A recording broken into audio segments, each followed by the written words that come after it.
देवी कालरात्रि माँ दुर्गा का सप्तम रूप है।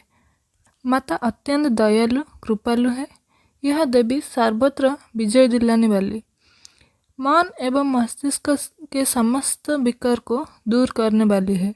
यह माँ दुर्गा की सातवीं शक्ति तथा कालरात्रि के नाम से जानी जाती है, अर्थात जिनके शरीर का रंग घने अंधकार की तरह एकदम काला है।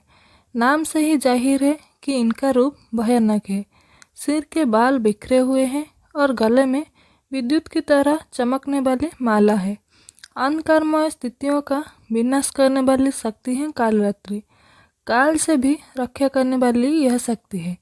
एक पौराणिक कथा के अनुसार एक रक्तबीज नाम का राक्षस था। मनुष्य के साथ देवता भी इससे परेशान थे।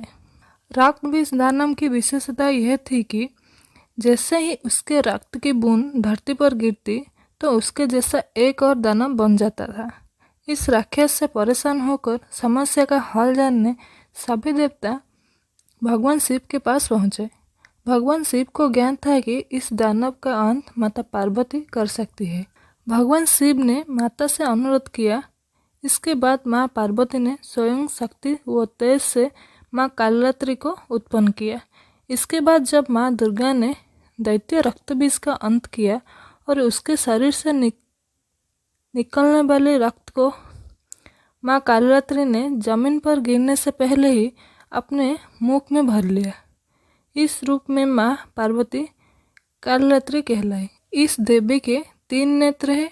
ये तीनों ही नेत्र ब्रह्मांड के समान गोल है। इनकी सांसों से अग्नि निकलती रहती है।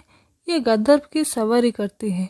ऊपर उठे हुए दाहिने हाथ की बार मुद्रा भक्तों को वर देती है। दाहिने ही तरफ का नीचे वाला हाथ अभय मुद्रा में है, यानी भक्तों हमेशा निडर निर्भय रहो। बाएं तरफ के ऊपर वाले हाथ में लोहे का कांटा तथा नीचे वाले हाथ में खड़ग है।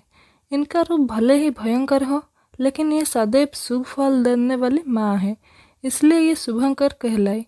अर्थात इनसे भक्तों को किसी भी प्रकार से भयभीत तथा आतंकित होने की कतई आवश्यकता नहीं। उनके साक्षात्कार से भक्त पुण्य का भागी बनता है। कालरात्रि की उपासना करने से ब्रह्मांड की सारी सिद्धियां के दरवाजे खुलने लगते हैं और तमाम आसुरी शक्तियाँ उनके नाम के उच्चारण से ही भयभीत होकर दूर भागने लगती है।